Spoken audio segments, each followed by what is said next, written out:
యేసుక్రీస్తు ప్రభువారు నరావతారిగా ఈ లోకానికి వచ్చినప్పుడు ఆ వార్త మొట్టమొదటిగా ఎవరికి చేరింది, వారు ఏం చేశారు, ఆ పరిస్థితులు ఏంటో చాలా ఆసక్తికరమైన విషయాలు మీతో పంచుకోవాలని ఇష్టపడుతున్నాను. మొట్టమొదటిగా ఎవరికి చెప్పారు? లూకా సువార్త 2వ అధ్యాయము 8వ వచనం. ఆ దేశంలో కొందరు గొర్రెల కాపరులు పొలములో ఉండి రాత్రివేళ తమ మందను కాచుకొనుచుండగా దూతలు గొర్రెల కాపరుల దగ్గరికి వచ్చారు. ఈ వార్తని తెలియచేయడానికి సామాన్యులైనటువంటి గొర్రెల కాపరుల దగ్గరికి వచ్చారు. యేసు ప్రభువారు జన్మించాడని, ఆయన పొత్తి గుడ్డలలో చుట్టబడి ఆ ఆనవాళ్ళను గురించి, ఆ వార్తను గురించి మొట్టమొదటిగా ఎవరికి తెలిసింది, ఆ వార్తను గురించినటువంటి సందేశం ఎవరికి వినిపింపబడింది అని అంటే, ఆ సువర్ణమైనటువంటి అవకాశం, ఆ బంగారు అవకాశం ఎవరికి వచ్చింది అని అంటే, సామాన్యంగా గొర్రెలు కాసుకుంటూ ఉంటారు చూడండి, వారికి వచ్చిందండి. ఎక్కడో ఉన్నటువంటి రాజులకో, మహానుభావులకో, చక్రవర్తులకో, ఐశ్వర్యవంతులకో, ఉన్నత స్థాయిలో నిలవబడినటువంటి వ్యక్తులకో, చదువుకున్నటువంటి వ్యక్తులకో వారికి రాలేదండి అవకాశం. సామాన్యులైనటువంటి వ్యక్తులు, రోజువారీ కూలి పని చేసుకునేటువంటి వారు, తమ పొట్ట నింపుకోవటం కోసం కష్టించి పనిచేసేటువంటి వారు, ఎక్కడెక్కడో రాజ కోటలలో నివసించేటువంటి వారో, లేకపోతే రాజ శాసనాలు చేసేటువంటి వారో, అధిపతులో, వారికి రాలేదు అవకాశం. సామాన్యులైనటువంటి వ్యక్తుల దగ్గరికి ఆ వార్తని దూత పంపించింది. దేవుడు ఆ వార్తని దూత ద్వారా సామాన్యులైనటువంటి వ్యక్తుల దగ్గరికి తీసుకొని రావడానికి కారణం ఏంటి అంటే, సర్వలోక జగత్తును సృష్టించినటువంటి ఆ మహాదేవుడు గొప్ప వ్యక్తుల దగ్గరికి ఈ వార్తని తీసుకొని రావచ్చు, ఐశ్వర్యవంతుల దగ్గరికి వార్తను తీసుకొని రావచ్చు, మహానుభావుల దగ్గరికి, చక్రవర్తుల దగ్గరికి వార్తను తీసుకొని రావచ్చు. కానీ ఆయన ఎవరిని ఎన్నుకున్నాడు అని అంటే, ఎవరి కోసం ఆయన రాబోతున్నాడు అంటే, సామాన్యులైనటువంటి వ్యక్తుల పక్షాన ఆయన నిలవబట్టడానికి, చేత కానటువంటి వ్యక్తుల పక్షాన, నిరాశ నిస్పృహలలో కూరుకున్నటువంటి వ్యక్తుల పక్షాన, అస్పృశ్యతకు గురవుతున్నటువంటి వ్యక్తుల పక్షాన, ఒక రకంగా చెప్పాలంటే సమాజం నుంచి వెలివేయబడినటువంటి వ్యక్తుల పక్షాన నిలవబడటానికి, వారి పక్షాన ఒక బలమైనటువంటి వాయిస్ని వినిపించడానికి ఆ జగత్తును సృష్టించినటువంటి దేవుడు నిర్ణయం తీసుకున్నాడు. కాబట్టే ఆ వార్తని సామాన్యులైనటువంటి వ్యక్తుల దగ్గరికి తీసుకొని వెళ్ళాలని చెప్పి దేవుడు నిర్ణయించాడు. ఈ రోజున తృణీకరించబడుతున్నాను నేను, నన్ను ఎవరూ కూడా పట్టించుకోవట్లేదు, సమాజంలో నుంచి వెలివేయబడ్డాను నేను, బంధువులు, తోటి మిత్రులు, స్నేహితులు ఎవరూ కూడా నా పక్షాన నిలవబట్టం లేదు అని చెప్పి కొన్నిసార్లు కృంగుబాటు మన జీవితాల్లో వస్తూ ఉంటుంది. కానీ ఆ జగత్తును సృష్టించినటువంటి దేవుడు నీ పక్షాన ఉన్నాడు అని నీకు తెలుసా? సామాన్యుడైనటువంటి నీ పక్షాన దేవుడు నిలవబడటానికి ఆయనే ఈ లోకంలో సామాన్యుడిగా జన్మించాడు అనే విషయాన్ని నీకు తెలుసా? ఆయన ధనవంతుల పక్షానో, లేకపోతే గొప్ప వ్యక్తుల పక్షానో, ఐశ్వర్యవంతుల పక్షానో నిలవబట్టానికి రాలేదండి. ఆయన సామాన్యులైనటువంటి పేదల పక్షాన నిలవబట్టానికి ఆయన ఈ లోకానికి దిగి వచ్చాడు. ఇంతకంటే గొప్ప ఆధారము, ఇంతకంటే గొప్ప బలము మనకు ఏదైనా ఉంటుందా? ఆ ప్రపంచములను సృష్టించినటువంటి దేవుడు నా కోసం దిగి వచ్చాడా? ఆ వార్త నా కోసం, నాకు మొదట చాటింపబడిందా? చూడండి ఒకసారి, ఆ విషయాన్ని తలుచుకుంటుంటేనే మన హృదయ అంతరంగాల నుంచి ఎంతో ఆనందం కదా. ప్రపంచాన్ని కలుగు చేసిన దేవుడు, ఆకాశమును భూమిని సృష్టించినటువంటి ఆ మహాదేవుడు ఈ లోకానికి వచ్చినప్పుడు ఆ వార్త చెప్పటానికి నేను అర్హున్నా, ఆ వార్త వినడానికి నేను అర్హున్నా, ఆ వార్త నా దగ్గరికి చేరడానికి నేను అర్హున్నానంటే ఏమాత్రం కూడా కాదు. ఎందుకంటే మనుషుల దృష్టిలో మనము వెలివేయబడినటువంటి వ్యక్తులం, మనుషుల దృష్టిలో ఒక రకంగా చెప్పాలంటే విలువలేనటువంటి వ్యక్తులం. కానీ ఆ దేవుడి దృష్టిలో మనుషులు చీత్కరించినా, మనుషులు వద్దన్నా, మనుషులు కాదన్నా ఆ దేవుడికి నీవు కావాలి. నిన్ను పైకి లేవనెత్తటానికే ఆయన వచ్చాడు. బహుశా ఆ గొర్రెల కాపరులు ఉదయం నుంచి పని చేసుకుంటూ ఉండుండొచ్చు. ఉదయం నుంచి వారు ఒళ్ళు హోనం చేసుకొని ఒక క్యారేజ్ బాక్స్ తీసుకొని వస్తూ ఉండుండొచ్చు. ఈ రాత్రివేళ పరిస్థితులలో వారు తిరిగి తమ గృహాలకు చేరుకోవడానికి ఉపక్రమిస్తూ ఉండుండొచ్చు. చీకటి పడిపోయింది, రాత్రివేళ అయిపోయింది, అంతా కూడా చిమ్మ చీకటి ఆవరించినప్పుడు ఒక వెలుగు ప్రత్యక్షమైంది. అంటే యేసు ప్రభు వారి లోకానికి వచ్చింది కారణం ఏంటి అంటే చీకటిలో మ్రగ్గుతున్నటువంటి వ్యక్తుల పక్షాన నిలవబట్టడానికి, చీకటిలో అల్లాడిపోతున్నటువంటి అలమటిస్తున్నటువంటి వ్యక్తులని తన వెలుగులోనికి తీసుకొని రావడానికి, తన వెలుగుని ప్రత్యక్షపరచడానికి, తన వెలుగు వారి మీద ప్రకాశింప చేయడానికి ఆయన ఈ లోకానికి వచ్చాడు. నిజమే, చాలామంది ఈ రోజుల్లో చీకట్లో తేలియాడుతున్నారు, చీకట్లో ఉండటానికి ఇష్టపడుతున్నారు, ఒంటరి గదుల్లోనే వారి జీవితం కొనసాగించడానికి వారు ఇష్టపడుతున్నారు. చీకట్లో సెల్ ఫోన్ చూడటం, లేకపోతే చీకటి కార్యాలు చేయటం, చీకట్లో డ్రగ్స్ తీసుకోవడం, చీకట్లో దురలవాట్లు కలిగి ఉండడం, చీకటి కార్యాలను ఎక్కువగా ప్రేమిస్తున్నారు. కానీ చీకటిలో నుంచి వెలుగులోనికి రావడానికి వారికి ఏ మార్గమో కూడా కనిపించడం లేదు. వెలుగులోనికి రావాలని ఇష్టపడుతున్న, ఆకాంక్ష ఉన్న ఆ చీకటి గదుల్లో నుంచి బయటికి తీసుకుని వచ్చేటువంటి మార్గం వారికి కనిపించకపోవడంలో అక్కడే వారు నిరాశతో కుమిలిపోతున్నారు. ఈ పరిస్థితుల్లో చీకటిలో నలిగిపోతున్నటువంటి, కుమిలిపోతున్నటువంటి, అల్లాడిపోతున్నటువంటి మనిషిని వెలుగులోనికి తీసుకొని రావడానికి ఆ దేవుడే ఈ లోకానికి వార్తని పంపించాడు. ఎప్పుడు పంపించాడు అని అంటే రాత్రివేళ పంపించాడు. రాత్రివేళ అంటే చీకటికి సాదృశ్యం, చీకటి అని అంటే పాపానికి సాదృశ్యం. పాపపు సంఖ్యలలో బంధింపబడుతున్నటువంటి మనిషికి ఆ పరిస్థితుల్లో ఆ వార్త అందడానికి కారణం ఏంటి అని అంటే నువ్వు బాధపడాల్సిన అవసరం లేదు, నువ్వు చింతించాల్సిన అవసరం లేదు. ఆ చీకటిలో నుంచి ఒక మహా వెలుగుని ఆయన అందించడానికి ఈ లోకానికి వచ్చాడనేటువంటి వార్త చీకటిలో ప్రకటించబడటానికి కారణం మనలందరినీ కూడా తన వెలుగుతో నింపడానికి, తన వెలుగులోనికి మనల్ని తీసుకొని రావడానికి ఆయన ఇష్టపడుతున్నాడు. ఆ రాత్రి వేళ సామాన్యులైనటువంటి గొర్రెల కాపరులకి, పేదలైనటువంటి వ్యక్తులకి ఆ దేవుడు ఈ వార్తని పంపించాడు. ఆయన నిన్ను నన్ను ఎంతగానో ప్రేమిస్తున్నాడు. నీకు డబ్బు లేకపోవచ్చు, అందం లేకపోవచ్చు, ఐశ్వర్యం లేకపోవచ్చు, నిన్నెవరూ కూడా పట్టించుకోకపోవచ్చు, సమాజంలో నీకు విలువ లేకపోవచ్చు, సమాజం అంతా కూడా నిన్ను తృణీకరిస్తూ ఉండుండొచ్చు, నిన్ను పలకరించే నాదుడు ఎవరూ కూడా లేకపోయి ఉండుండొచ్చు.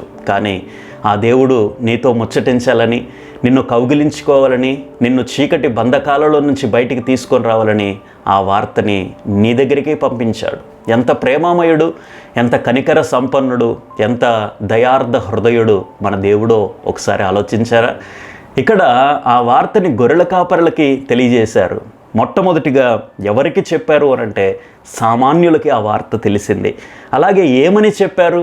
ఆ వార్త సారాంశం ఏంటి ఆ వార్తలో ఉన్నటువంటి అంశాలు ఏంటి అని అంటే అక్కడే లూకాసు వార్త 2వ అధ్యాయం 10వ వచనంలో, అయితే ఆ దూత భయపడకుడి, ఇదిగో ప్రజలందరికీ కలుగబోవు మహా సంతోషకరమైన సువర్తమానము నేను మీకు తెలియజేయుచున్నాను.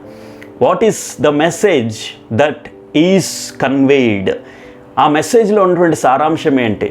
ఆ మెసేజ్లో ఏం చెప్పారు ఆ దూతలు అని అంటే, ఆ రాత్రి వేళ చీకటిలో మ్రగ్గుతున్నటువంటి గొర్రెల కాపరుల దగ్గరికి ఆ దూతలు వచ్చి తెలియజేస్తున్నారు, భయపడకుడి, ఇదిగో ప్రజలందరికీ కలుగబోవు మహా సంతోషకరమైన సువర్తమానము. ప్రజలందరికీ, this is the news to the world. ఈ ప్రపంచానికి ఇది ఒక గొప్ప సందేశం, ఇది ఒక గొప్ప సువర్తమానము. సువర్తమానము, సు అంటే మంచి, వార్త అంటే news. It is the good news to the world. ప్రపంచానికి ఇది ఒక మంచి వార్త, సువర్తమానము ప్రపంచానికి ఆ దూత తెలియజేసింది. దాంట్లో వాడబడినటువంటి మొట్టమొదటి పదం ఏంటి అంటే భయపడకుడి, డు నాట్ ఫియర్. బైబిల్ గ్రంథంలో సుమారుగా 365 సార్లు భయపడకుడి అనేటువంటి మాట వ్రాయబడింది. దానికి అర్థం ఏంటి అని అంటే 365 రోజుల సంవత్సరంలో ఏ రోజు కూడా మనం భయపడటానికి వీల్లేదు. ఆర్థిక కష్టాల వల్లనో, లేకపోతే అనారోగ్య సమస్యల వల్లనో, లేకపోతే మానసిక సమస్యల వల్లనో, కుటుంబ సమస్యల వల్లనో చాలాసార్లు మనం భయపడుతూ ఉంటాం, భయానికి లోనవుతూ ఉంటాం. ఏం చేయాలో దిక్కుతోచినటువంటి పరిస్థితుల్లో మనము అల్లాడిపోతూ ఉంటాం. కానీ దేవుడు తెలియజేస్తున్నాడు, డూ నాట్ ఫియర్.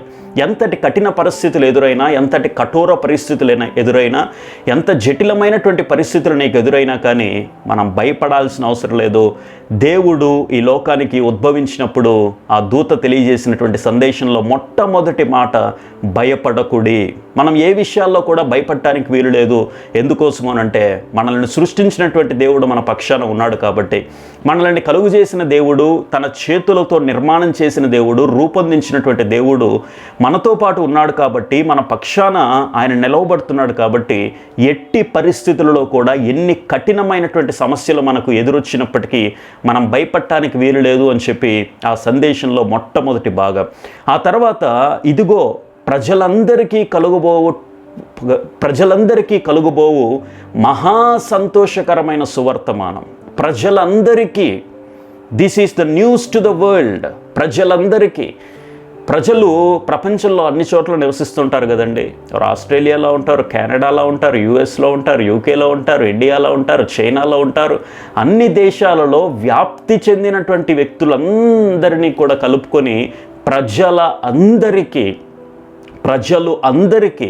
ప్రపంచంలో ఉన్నటువంటి ప్రజలు వివిధ మతాల వాళ్ళు ఉంటారుగా, వివిధ కులాల్లో వాళ్ళు ఉంటారుగా, వివిధ జాతుల వ్యక్తులు ఉంటారు కదా, అలాగే వివిధ రంగులు కలిగినటువంటి వ్యక్తులు నివసిస్తూ ఉంటారు కదా. బైబిల్ వాక్యం నొక్కి ఒక్కానిస్తుంది, ఒకే స్టేట్మెంట్తో తెలియజేస్తుంది, ప్రజలందరికీ. This is the news to the world. No creed, no caste, no religion is discriminated. ప్రతి వ్యక్తికి కూడా ఈ యొక్క సందేశం చేరాల్సిందే, ఈ సువార్త అందించబడాల్సిందే. ప్రతి వ్యక్తి అందుకోవడానికి అర్హుడే. ప్రతి వ్యక్తికి కూడా ఈ అంశాన్ని చేరవేయాల్సిందే. అధిపతి అయినా, అధినేత అయినా, ఐశ్వర్యవంతుడైనా, గొప్ప వ్యక్తి అయినా, చదువుకున్నటువంటి వ్యక్తి అయినా, చదువు లేనటువంటి వ్యక్తి అయినా, అందగాడైనా, అందవిహీనుడైనా, ఎంత స్థాయిలో ఉన్నటువంటి వ్యక్తి అయినా, సామాన్యుడైనా కానీ ప్రతి వ్యక్తికి కూడా ఈ విషయము చేరాల్సిందే. ప్రజలందరికీ, కుల మతాలకు అతీతంగా, జాతి భేదాలకు అతీతంగా, వర్ణ వర్గాలకు అతీతంగా ప్రతి వ్యక్తికి కూడా ఈ యొక్క సందేశము చేరాల్సిందే. ఆ సందేశం ఏంటి అనంటే, ఆ సువర్తమానం ఏంటి అనంటే, ఆ గుడ్ న్యూస్ ఏంటి అనంటే మహా సంతోషకరమైన సువర్తమానం. This is the news which fills joy in our hearts. మన హృదయాలలో, మన హృదయ అంతరంగాలలో ఈ న్యూస్, ఈ వార్త అనేది ఎంతో సంతోషాన్ని నింపుతుంది. పట్ట నలవి కాని సంతోషం, పట్ట జాలని సంతోషం. ఎంత సంతోషిస్తారో ఇంకా సంతోషించండి. ఈ సంతోషానికి మించినటువంటి సంతోషం ఇక ప్రపంచంలో లేదు అన్నట్లుగా మహా సంతోషం. This is the news which fills the overwhelming joy in our lives. మన హృదయాలలో, మన జీవితాలలో ఈ న్యూస్ అనేది గొప్ప సంతోషాన్ని నింపుతుంది. అది ఆ వార్తలో ఉన్నటువంటి సారాంశం. బహుశా మన జీవితంలో దుఃఖములో మనం అల్లాడిపోతున్నామేమో. ఏదో ఒక సమస్య, ఏదో ఒక చింత, ఏదో ఒక వ్యాధి, ఏదో ఒక వ్యతలు మన జీవితాన్ని పట్టి పీడిస్తూ ఉంటాయి. సమస్యలు లేనటువంటి మనిషి ఈ లోకంలో ఎవరూ కూడా లేరు. ప్రతి ఒక్కరికి కూడా ఏదో ఒక సమస్యతో సతమతమవుతూనే ఉంటాడు. ఏదో ఒక దుఃఖము, ఏదో ఒక బాధతో మనిషి అల్లాడిపోతూనే ఉంటాడు. ఈ దుఃఖములో నుంచి, ఈ వ్యాధిలో నుంచి, ఈ మానసిక వేదనలో నుంచి మనిషిని బయటికి తీసుకొని రాగలిగినటువంటి వార్త ప్రపంచంలో ఏదైనా ఉందా? ఉదయాన్నే న్యూస్ పేపర్ తెరిస్తే అంతా కూడా దుర్వార్తలే కదండి. అక్కడ యాక్సిడెంట్ అయ్యి ఈ వ్యక్తి చచ్చిపోయాడు, ఇక్కడ ఊరేసుకొని ఈ మహిళ చనిపోయింది, ఇక్కడ ఫ్లైట్ కూలిపోయి ఇంతమంది వ్యక్తులు చనిపోయారు, రైలు యాక్సిడెంట్ అయ్యి ఇంత వేల మంది చనిపోయారు అని చెప్పి ఎక్కడ పట్టినా కానీ దుర్వార్తలే. డ్రగ్స్ వాడి యవనస్తులు మరణించారు, సూసైడ్ చేసుకుని మిద్దిపై నుంచి దూకి ఒక యవనస్తురాలు చచ్చిపోయిందని చెప్పి ఎన్నో రకాలైనటువంటి దుర్వార్తలతో ప్రపంచమంతా కూడా నింపబడి ఉంటే, ప్రపంచమంతా కూడా దుర్వార్తల మయము అయినటువంటి పరిస్థితులలో సువార్త మానము ఎక్కడ దొరుకుతుంది అని అంటే, సంతోషకరమైనటువంటి సువర్తమానం ఎక్కడ దొరుకుతుంది అని అంటే, only through Jesus birth is the overwhelming joy in the world. ప్రపంచానికి దేవుడు అందించినటువంటి మహా సంతోషం ఏంటి అని అంటే, తన ప్రియ కుమారుడైనటువంటి యేసు ప్రభు వారిని ఈ లోకానికి పంపించటమే, ఈ లోకంలో ఆయన అరుదించటమే, ఈ లోకంలో ఆయన అడుగు పెట్టడమే. అదొక గొప్ప సంతోషాన్ని ప్రపంచానికి ఇచ్చింది. ఈ సంతోషానికి మించినటువంటి సంతోషం నువ్వు ఎక్కడ కూడా కనుగొనలేవు. ఎక్కడ తిరిగినా, ఏం చేసినా, ఏ మూలకు వెళ్ళినా, ఏ ప్రాంతానికి వెళ్ళినా, ఏ పర్యాటక స్థలానికి వెళ్ళినా, ఎక్కడ ఏమి దర్శించినా కానీ you can't find the true happiness in our lives. ఎక్కడా కూడా సంతోషాన్ని నువ్వు పొందుకోలేవు. కానీ ఒకే ఒక్క చోట the true and real happiness we can find only in the birth of Jesus. యేసు ప్రభు వారి యొక్క జన్మలో మనందరికి కూడా మహా సంతోషం వచ్చింది. ఇక్కడ ఏమని ప్రకటించింది అని అంటే దూత, ప్రజలందరికీ కలుగుబో మహా సంతోషాన్ని ఆ దూత తెలియజేసింది. ఏమని చెప్పింది? ప్రజలందరికీ కలుగుబో సువర్తమానం. ఈ విషయాన్ని ఆ గొర్రెల కాపరులు విన్నారు. గొర్రెల కాపరుల మాట వినిన తర్వాత వారు చేసినటువంటి రియాక్షన్ ఏంటి అని అంటే, వాట్ ఈస్ ద రెస్పాన్స్ ఏంటి అని అంటే, వెంటనే ఇంటికి వెళ్ళిపోవాలి, వెంటనే భార్య బిడ్డలను చూసుకోవాలి, వెంటనే మా పనులు మేము చూసుకోవాలి అని చెప్పి తమ స్వంత పనుల నిమిత్తం వారు పరుగులు పెట్టలేదండి. వారు ఎక్కడికి వెళ్ళారు అని అంటే, వారు ఏం చేశారు అని అంటే, చివరి పాయింట్ 2వ అధ్యాయం 16వ వచనంలో, త్వరగా వెళ్ళి మరియను యోసేపును తొట్టిలో పడుకొని ఉన్న శిశువుని చూచిరి. ఆ గొర్రెల కాపరులు ఒకరినొకరు పురమాయించుకున్నారు. Come let's go and see that baby. ఆ శిశువుని చూద్దాం పద అని చెప్పి ఒకరికొకరు పురమాయించుకున్నారు. ఒకరు నేను రానంటే నేను రాను, నువ్వు వెళ్ళు, నేను రానులే అని చెప్పి అనలేదండి. వారు ఐకమత్యంతో నిర్ణయం తీసుకున్నారు. ఐక్యత బలము. There is power in the unity.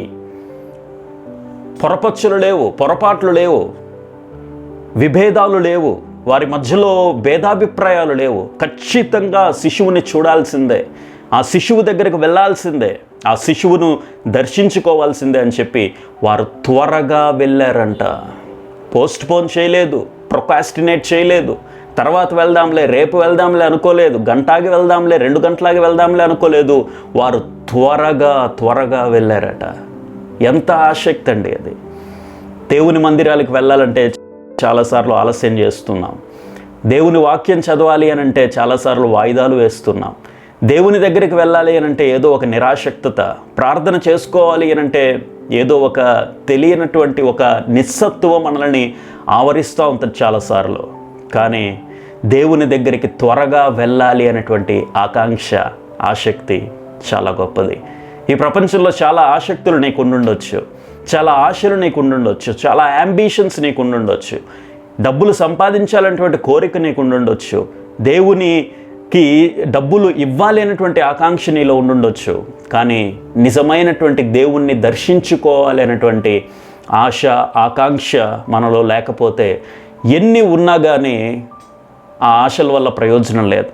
ఆ కోరికలు సిద్ధించటం వల్ల నీ జీవితానికి వచ్చేటువంటి లాభమేమీ లేదు. బహుశా తాత్కాలికంగా నువ్వు లాభపడవచ్చేమో కానీ నిజమైనటువంటి దేవుణ్ణి దర్శించుకోకపోతే నీ జీవితానికి అర్థం లేదు, పరమార్థం లేదు. త్వరగా వెళ్ళాలి అనేటువంటి ఆకాంక్షతో వారు బయలుదేరి వెళ్ళారు. ఆ శిశువుని చూచారు. చూడటం మాత్రమే కాకుండా ఆ తర్వాత వచనాన్ని మీరు చూస్తే, గొర్రెల కాపరులు తమకు చెప్పిన సంగతులను గూర్చి విన్న వారందరూ మిక్కిలి ఆశ్చర్యపడిరి. వారు చూచారు, శిశువును గూర్చి తమతో చెప్పబడిన మాటలు చుట్టుపక్కల ఉన్నటువంటి వారందరికీ కూడా ప్రచురించారు. వీరు ప్రచురిస్తూ ఉంటే చుట్టుపక్కల చూసినటువంటి వ్యక్తులు ఆశ్చర్యపోయారు. వీరేంట్రా చదువురానటువంటి వారు, వీరేంట్రా విలువలేనటువంటి వ్యక్తులు, వీరేంట్రా ఆ పని ఈ పని చేసుకొని బతికేటువంటి వారు, వీరికేమైందిరా సడన్గా ఇలా వచ్చి చెప్తున్నారేంట్రా, శిశువు పుట్టాడట, పొత్తిగుట్టలతో చుట్టబడి ఉన్నాడట, దూత వచ్చింది అంటున్నారు, దూత వచ్చి రక్షణ సువార్తను ప్రకటించింది అంటున్నారు, ఆ దేవుడే ఈ లోకానికి నరావతారిగా వచ్చాడని చెప్తున్నారు. ఏమైంది వీళ్ళకి? What happened? when we meet Jesus, when we meet the true God in our lives, ఖచ్చితంగా మన జీవితంలో మార్పు అనేది అక్కడి నుంచే మొదలవుతుంది. There will be change, there will be drastic change in our lives when we meet God. దేవుణ్ణి కలుసుకున్నప్పుడు, దేవుని దగ్గరికి వెళ్ళినప్పుడు, దేవుణ్ణి కలుసుకుని మరలా తిరిగి వస్తున్నప్పుడు మునుపటి వ్యక్తులలాగా మనం ఉండవు. మనలో మార్పు వస్తుంది. గొర్రెల కాపరులో వచ్చినటువంటి ఆ మార్పు, అప్పటి వరకు సామాన్యులైనటువంటి గొర్రెల కాపరులే, అప్పటి వరకు ఎవ్వరికీ కూడా ఏ మాటలు కూడా చెప్తుంటే ఎవరో కూడా విననటువంటి విలువలేనటువంటి వ్యక్తులే. కానీ ఎప్పుడైతే ఆ శిశువుని చూచారో, ఎప్పుడైతే ఆ యేసుక్రీస్తు ప్రభు వారి యొక్క ముఖ దర్శనాన్ని వారు చూసుకున్నారో, వెంటనే వారిలో వచ్చినటువంటి మహా మార్పు, శక్తి, సంతోషం, ప్రభావము వారిలోనే ఉంచుకోలేదు. వారు ఏం చేశారు అని అంటే ప్రచురించారు, ఇతరులకు తెలియజేశారు. నిజంగా ఈ రోజుల్లో క్రీస్తు ప్రభు వారిని గురించి ఇతరులకు తెలియజేసేటువంటి అవకాశం ఎన్నిసార్లు రావట్లే మనకి. చాలాసార్లు వస్తుంది, కానీ మనమే నిర్లక్ష్యం చేస్తున్నాం. యేసు ప్రభు రక్షకుడు నిన్ను ప్రేమిస్తున్నాడు, నిన్ను కలుగు చేశాడు, నిన్ను సృష్టించాడు, నీకోసం ఆయన మరణించాడు, మరణాన్ని గెలిచి తిరిగి లేచాడు. నీవు కానీ ఆయన నమ్ముకుంటే నీకు కూడా మరణం మీద జయం వస్తుంది, నీకు కూడా నిత్య జీవం వస్తుంది అని చెప్పి ఒక 2 మాటలు ఇతరులకు చెప్పడానికి చాలాసార్లు నాకెందుకులే, నాకు టైం లేదులే అని చెప్పి చాలాసార్లు మనం నిర్లక్ష్య వైఖరిని ప్రదర్శిస్తుంటాం. కానీ గొర్రెల కాపరులు అలా కాదండి. ఆ ప్రచురము అనేది చూచినటువంటి వారు ప్రచురము చేయకుండా ఉండలేకపోయారు. ఖచ్చితంగా ఇతరులకు చెప్పాల్సిందే అనేటువంటి ఆకాంక్షతో వారు ఇతరులకు చెప్పడం ప్రారంభించారు. ఇతరులు ఆశ్చర్యానికి గురైపోయారు. నిజమే, దేవుణ్ణి చూసినటువంటి వ్యక్తులని ప్రజలు చూసినప్పుడు ఆశ్చర్యపడతారు, ఆశ్చర్యానికి గురవుతారు. ఎంత మార్పు వీరిలో, వీరి భాషలో మార్పు, వీరి యొక్క క్రియలలో మార్పు, వీరి యొక్క మాటలలో మార్పు, వీరి యొక్క వేష భాషలలో మార్పు. ఎలా వచ్చింది మార్పు? ఎలా వచ్చింది ఇంతటి డ్రాస్టిక్ చేంజ్ ఎలా వచ్చిందని చెప్పి ప్రజలు ఆశ్చర్యపోతారు. ఏం ఆశ్చర్యం లేదు. దేవుణ్ణి ఎవరైనా కలుసుకుంటే వారిలో ఖచ్చితంగా వెంటనే మార్పు ప్రారంభమవుతుంది. నమ్మేవా ఈ సత్యాన్ని? యేసు ప్రభు వారు మన కోసం వచ్చాడని, ఆయన పశువుల పాకలో సామాన్యుడిగా జన్మించాడని, ఆ పశువుల తొట్టిలో ఆయన పరుండబెట్టబడ్డాడని, ఈ సత్యాన్ని గొర్రెల కాపరులు విశ్వసించి తమ వ్యక్తిగత పనులను సైతం పక్కన పెట్టి ఆయన ముఖదర్శనం చేసుకుని ఆయనను గురించినటువంటి వార్తని ప్రచురము చేశారని, చాటి చెప్పారని మనం కూడా విశ్వసిస్తే మనం కూడా ప్రచురిస్తాం. ఈ క్రిస్మస్ సందర్భంగా మనందరం కూడా చేయవలసినటువంటి మొట్టమొదటి పని ఏంటి అనంటే, ప్రేమపూర్వకంగా ఇతరులకి క్రీస్తు సువార్తను ప్రకటించాలి. ఇదేదో బలవంతంగా చేసేది కాదు, బలవంతమైనటువంటి మత మార్పిడులు అంతకన్నా కూడా కాదు. ప్రేమపూర్వకమైన సత్య సువార్త. వింటే వింటాడు, లేకపోతే లేదంతే. చెప్పవలసినటువంటి బాధ్యత మనదే. ఆ క్రీస్తు ప్రభు ఈ లోకానికి నరావతారిగా దిగి వచ్చాడనేటువంటి సుందర సత్యము, సంతోషకరమైనటువంటి సత్యము ప్రజలందరికీ కూడా, బహుశా ప్రజలందరికీ చెప్పలేకపోవచ్చు, కానీ కనీసం నీ పక్కన ఉండేటువంటి వ్యక్తికైనా, నీ కుటుంబ సభ్యుడికైనా, నీ పక్కింటి వారికైనా కనీసం మనం చెప్పగలుగుతున్నామా? ఒకసారి మనల్ని ప్రశ్నించుకొని, ఈ క్రిస్మస్ సందర్భంగా గొర్రెల కాపరులు వారు చేసినటువంటి పనులు, వారు చేసినటువంటి ప్రయాణాలను గురించి మనం చూసాము. ఎవరికి చెప్పారు, ఏమని చెప్పారు, వారు ఏం చేశారు? ఈ సత్యాలు మీకు అర్థమయ్యాయని మనసారా విశ్వసిస్తూ మీ అందరూ కూడా క్రిస్మస్ సందర్భంగా సంతోషంగా, ఆనందంగా ఈ పండుగను మరి గౌరవప్రదంగా క్రీస్తు నామ మహిమార్థం మీరు జరుపుకోవాలని ఆకాంక్షిస్తూ సెలవు తీసుకుంటున్నాను. Thank you.